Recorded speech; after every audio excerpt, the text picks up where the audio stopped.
Hello everyone, welcome back to my stitches. आज के इस वीडियो में हम professional design V neck kurti की कटिंग करेंगे और ये कुर्ती की शेप हम ए लाइन रखेंगे और स्लीव्स भी इसमें हम अटैच करने वाले हैं। हाई नेक कॉलर हम इसमें बनाएंगे। तो सबसे पहले हम बैक पार्ट की कटिंग कर लेते हैं। तो बैक पार्ट का कुर्ती कटिंग करने के लिए ये बैक पार्ट के हमने फैब्रिक को डबल फोल्ड करके रख लिया है। ए लाइन शेप हम इसमें बनाएंगे, इसलिए मैंने पूरे फैब्रिक को डबल फोल्ड कर लिया है। अगर हम स्ट्रेट कुर्ती बनाते तो अपने साइज के अकॉर्डिंग यहाँ पर फोल्डिंग करते, बट ये हम ए लाइन शेप बनाएंगे तो नीचे से हमारा जो शेप है वो थोड़ा सा ज़्यादा खुला रहेगा, इसलिए मैंने फैब्रिक को डबल फोल्ड किया है। तो सबसे पहले हम यहाँ पर लाइन स्ट्रेट करके और जो ये फैब्रिक हमारा छोटा बड़ा है इसको सीधा करने के लिए एक स्ट्रेट लाइन ड्रॉ कर देंगे कॉर्नर पर। अब यहाँ पर हम जो हमारा शोल्डर है उसकी मार्किंग करेंगे। तो शोल्डर यहाँ पर कुर्ती का हमारा है 15 इंच। 15 को हम हाफ में डिवाइड करेंगे, तो 15 का हाफ होता है 7.5 इंच। तो 7.5 इंच पर एग्जैक्ट मार्किंग पर हम यहाँ पर निशान लगाएंगे। जो हमारा एग्जैक्ट पॉइंट है वो इसलिए क्योंकि हम यहाँ पर जो कुर्ती है वो वी शेप में बनाएंगे, बट हाई नेक बनाएंगे, तो यहाँ पे हमारा फैब्रिक जो है वो खींचेगा नहीं, तो हमें एक्स्ट्रा फैब्रिक की यहाँ पर शोल्डर में ज़रूरत पड़ेगी। तो इसलिए हम जो हमारा शोल्डर का हाफ होता है एग्जैक्ट उसी पॉइंट पर हम नेक, जो कॉलर नेक की कुर्ती हम बनाते हैं तो उसमें एग्जैक्ट पॉइंट पर ही हम मार्किंग करते हैं, हम इसमें कम नहीं करेंगे। तो जितना हमारा शोल्डर है उसका हाफ मैंने यहाँ पर 7.5 इंच लगा लिया है। अब यहाँ से हम 1 इंच डाउन करेंगे। आर्म होल का पॉइंट लगाने के लिए 1 इंच मैंने यहाँ पर डाउन कर दिया है। अब यहाँ पर हम आर्म होल के लिए मार्किंग करेंगे। तो जो हमारा शोल्डर का हाफ होता है उसमें से हम 1 इंच माइनस करके और आर्म होल की मार्किंग करते हैं। तो ये 6 इंच पे मैंने आर्म होल के लिए मार्किंग की इस तरह से। अब यहाँ पे इस लाइन को हम स्ट्रेट कर लेंगे।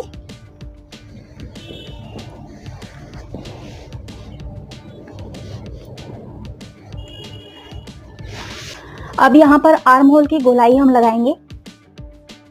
तो 1.5 इंच पर हम आर्म होल को राउंड शेप लगाएंगे इस तरह से, और राउंड करते हुए आर्म होल वाले पॉइंट से इसको मिला लेंगे इस तरह से। तो ये आर्म होल हमने लगा लिया है। अब यहाँ पर हम चेस्ट के लिए मार्किंग करेंगे। तो चेस्ट यहाँ पर हमारी है 36 इंच। तो 36 के अकॉर्डिंग हम यहाँ पर 36 का 4th पार्ट यहाँ पर करेंगे हम। तो 36 का 4th पार्ट होता है 9 इंच।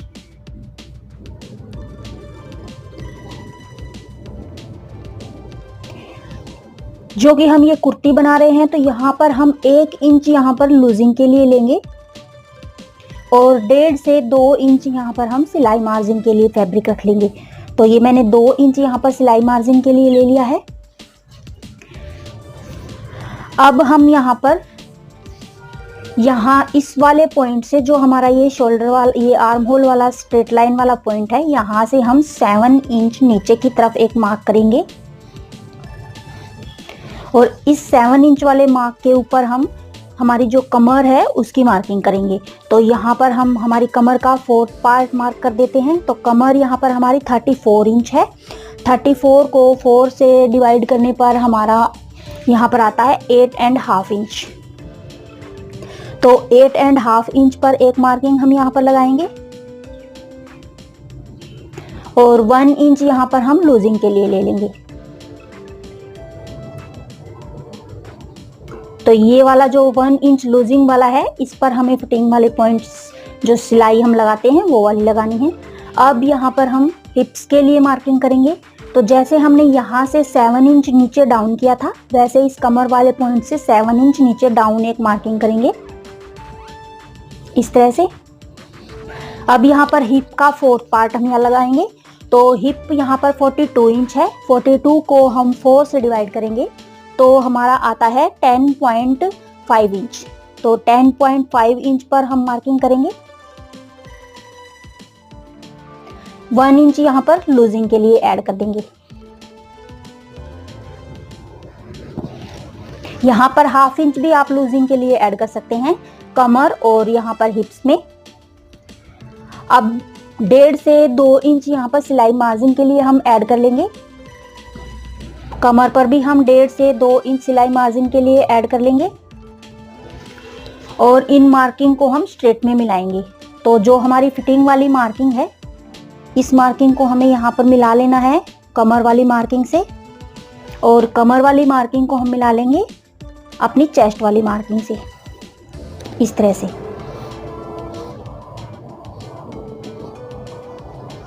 तो ये वाली मार्किंग हमारी हो गई है। अब यहाँ से जो हमने ये वाला एक्स्ट्रा मार्जिन वाला जो हमने पॉइंट लगाया है, इन पॉइंट्स को भी हम मैच कर देंगे और जितना हमारा यहाँ पर मेजरमेंट टोटल आता है उससे हम 2 से 3 इंच एक्स्ट्रा नीचे लेंथ में रखेंगे।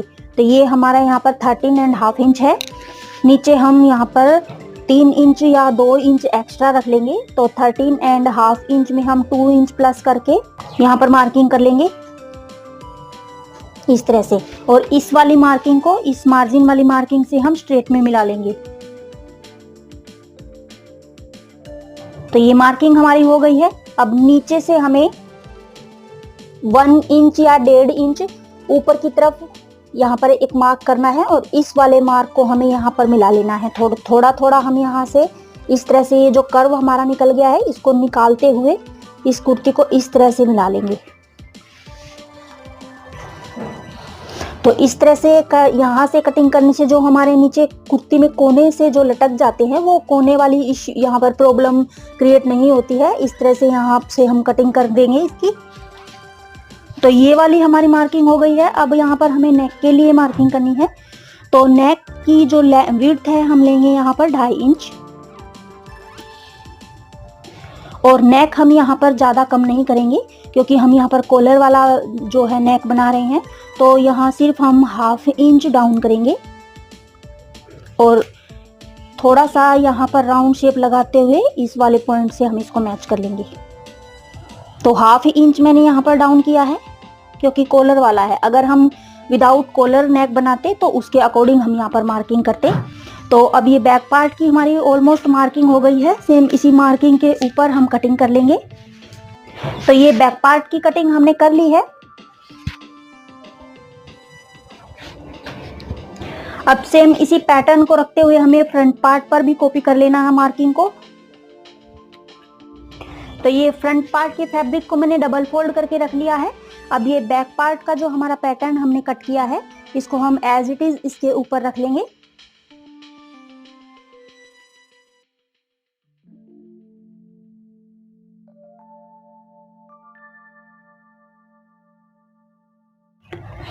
तो ये बैक पार्ट को मैंने इस फ्रंट पार्ट वाले फैब्रिक के ऊपर रख लिया है। अब जो हमने आर्म होल की और फिटिंग वाली मार्किंग बैक पार्ट में की थी, सेम उसी मार्किंग को हम कॉपी कर लेते हैं यहाँ पर एक बार के लिए।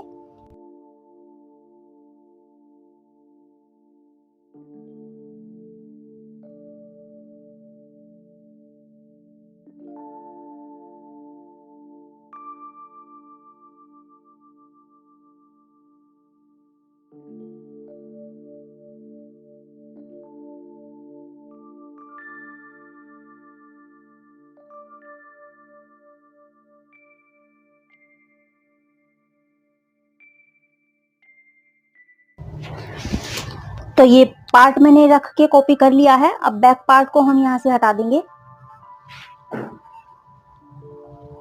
और हम फ्रंट पार्ट पे यहाँ पे आर्म होल रीमार्क करेंगे। तो बैक पार्ट में हमने आर्म होल की जो विड्थ ली थी वो 7 इंच पर ली थी, 7.5 इंच पर। यहाँ पर हम 1 इंच अंदर की साइड में मार्किंग करेंगे आर्म होल के लिए फ्रंट पार्ट में।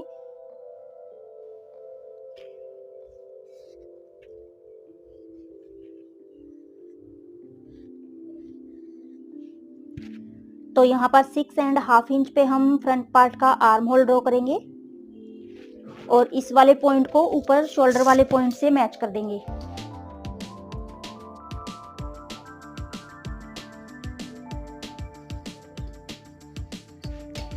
वन इंच पर हम आर्म होल की गोलाई लगाएंगे। बैक पार्ट में हमने 1.5 इंच पर लगाई थी।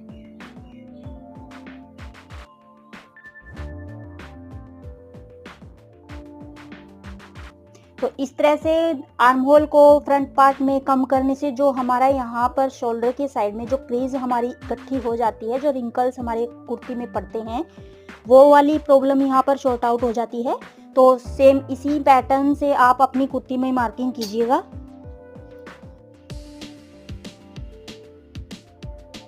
ढाई इंच पर हम यहाँ पर नेक के लिए मार्किंग करेंगे, विड्थ के लिए, और वी शेप हम यहाँ पर अपने नेक की बनाने वाले हैं। तो 7 इंच पर मैं नेक की लेंथ लगा रही हूँ। आप अपने अकॉर्डिंग जितना डीप नेक आप यहाँ पर डीप करना चाहते हैं, आप उसी के अकॉर्डिंग यहाँ पर मार्किंग कीजिए। तो वी शेप हम यहाँ पर लगाएंगे। तो इस वाली शेप को हम यहाँ से इस तरह से मिला देंगे।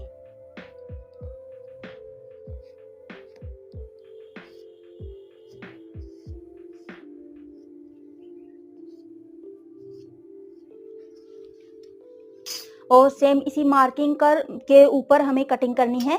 तो 1 इंच हम यहाँ पर भी शोल्डर को डाउन कर देंगे, क्योंकि जो ये नेक हमारा है ये कॉलर नेक बनेगा। तो यहाँ पे हमारा जो फैब्रिक है ये इकट्ठा हो जाएगा ऊपर की साइड में, अगर हम इसको कट नहीं करेंगे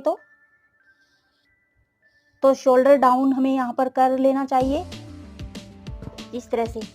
अब सेम इसी मार्किंग के ऊपर हमें आर्म होल और शोल्डर और नेक की कटिंग कर लेनी है। बाकी जो हमने पैटर्न बैक पार्ट के साथ कट किया था, सेम उसी पैटर्न को हम यहाँ पर रखेंगे। तो ये नेक और आर्म होल शोल्डर की मैंने कटिंग कर ली है। अब बैक पार्ट में हमने जो कटिंग स्किप कर दी थी उसे भी हम यहाँ पर कर लेते हैं।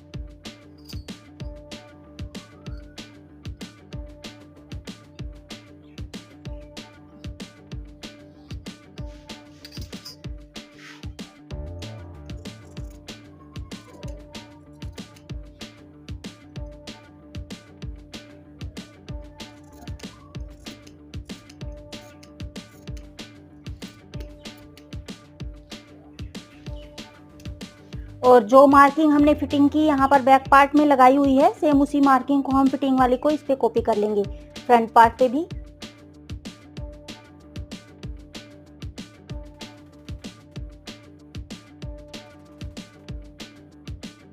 तो ये मार्किंग हमारी हो गई है। अब हमें इसकी करनी है स्टिचिंग। तो स्टिचिंग के लिए हम चलते हैं मशीन पर, और कॉलर हमारी बाद में हम कट करेंगे जब हमारे ये शोल्डर स्टिच हो जाएंगे। तब यहाँ पर हम कॉलर के जो साइज है इस नेक पार्ट को मेजर करके फिर हम कॉलर कट करेंगे। तो पहले हम इसकी स्टिचिंग कर लेते हैं। तो सबसे पहले हम फ्रंट पार्ट को यहाँ पर स्टिच करेंगे। फ्रंट पार्ट स्टिच करने के लिए पहले हमें यहाँ पर नेक स्टिच करना होगा। तो नेक की जो हम यहाँ पर शेप बनाएंगे, तो वो यहाँ से शोल्डर से हम 3 इंच नीचे तक छोड़ के फैब्रिक को इस तरह से, और नीचे वाला जो हमारा वी शेप है उसको हम यहाँ पर फैब्रिक अटैच करते हुए नीचे तक बना लेंगे। ऊपर वाले पे हम यहाँ पर कॉलर अटैच करने वाले हैं, तो ऊपर वाले को हम एज इट इज़ यहाँ पर छोड़ देंगे। तो यहाँ पर थोड़ा सा हम कट लगा देते हैं। यहाँ तक हमें नेक जो है नीचे स्टिच कर लेना है, और ऊपर वाला जो नेक है हमारा वो हम कॉलर के साथ स्टिच करेंगे। तो ये मैंने कट लगा दिया है। अब इस कट तक हमें यहाँ पर एक फैब्रिक पट्टी रखते हुए और नेक की स्टिचिंग कर लेनी है। तो इस तरह से हम ये फैब्रिक को यहाँ पर फ्रंट पार्ट पर हमें इस फैब्रिक को इस तरह से रखना है और इसकी स्टिचिंग एज इट इज़ कर लेनी है।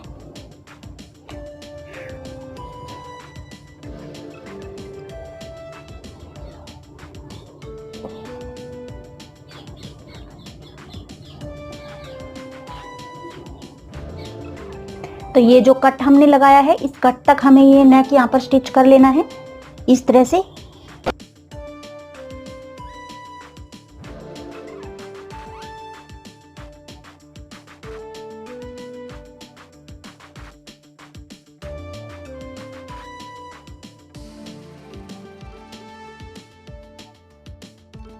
तो ये मैंने नेक यहाँ पर पट्टी के साथ स्टिच कर दिया है। अब इस एक्स्ट्रा पट्टी को हम यहाँ से कट कर देंगे और यहाँ से हम नोचिंग करते हुए इस पट्टी को पलट लेंगे। पलटने के बाद इसको हम टॉप स्टिच लगाते हुए नेक को यहाँ तक कंप्लीट कर लेंगे।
तो ये देखिए इस तरह से मैंने नेक और शोल्डर दोनों स्टिच कर दिए हैं। अब हमें यहाँ पर कॉलर के लिए नेक पट्टी बैन पट्टी बनानी है। तो बैन पट्टी हमें इसका साइज़ हमें यहाँ पर नाप मेज़र कर लेना है। तो यहाँ से जितना हमने 3 इंच का फैब्रिक छोड़ा हुआ है, इस तरह से इस नेक को पकड़ते हुए और जितनी हमें बैन पट्टी यहाँ पर लगानी है उतना ही हमें साइज़ मेज़र कर लेना है।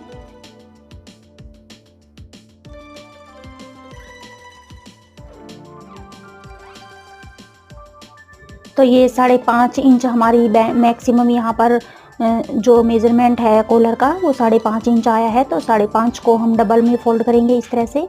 तो ये हमारा हो जाएगा 11 इंच। तो 11 इंच हमारा टोटल जो बैन पट्टी है वो साइज़ है और हाफ इंच हमारा यहाँ पर सिलाई में चला जाएगा। तो हम ये 12 इंच की जो चौड़ाई वाली पट्टी और 1 इंच चौड़ी और 12 इंच लंबी हम पट्टी यहाँ पर बैन पट्टी इस पे कॉलर पे लगाएंगे। तो वो उसके अकॉर्डिंग हम यहाँ पर पट्टी कट कर लेते हैं।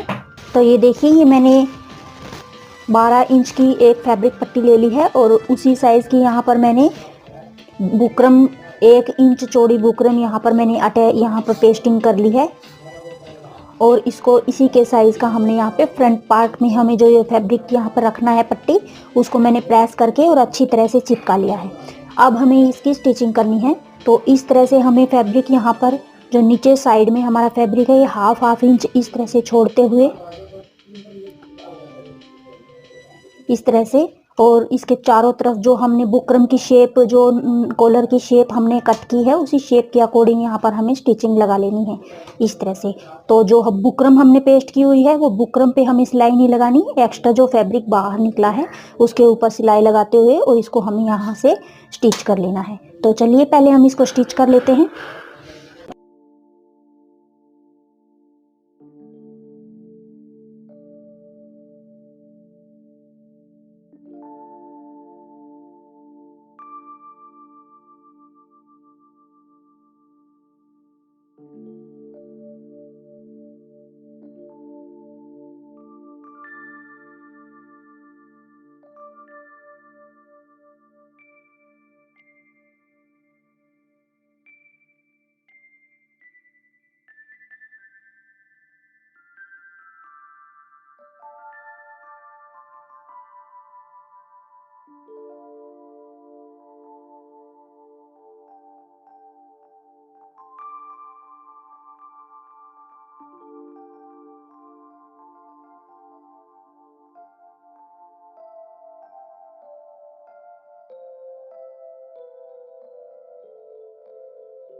यहाँ पर फिटिंग कर लेनी है।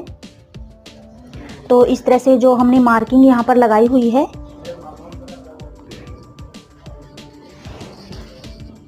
ये जो फिटिंग वाली मार्किंग हमने लगाई हुई है सेम इसी मार्किंग के ऊपर हमें स्टिच लगा लेना है दोनों साइड में, इस साइड में भी और इस साइड में भी हमने यही मार्किंग लगाई हुई है। सेम इसी मार्किंग के ऊपर हमें यहाँ पर स्टिचिंग कर लेनी है।